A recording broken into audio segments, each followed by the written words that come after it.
So the rainbow t-shirt do-it-yourself for kids is probably one of Nana's favorites. I love painting t-shirts with the Grans. So gather up your supplies and put a piece of cardboard inside of the t-shirt so that the paint doesn't leak through to the back. Put your paints on a foam plate, then draw a large arch for your first arch of the rainbow so that it leaves room for all the other colors.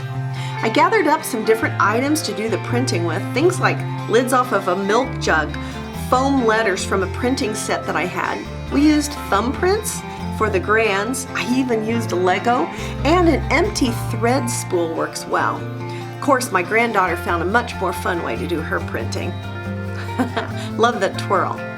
Then do each color one inside of the other with each item, making the arches overlapping just slightly.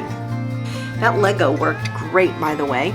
This is the end of a spool, a plastic empty thread spool, and it worked really well too. I do wish that purple had been a little bit brighter color though. Oh well, that's okay.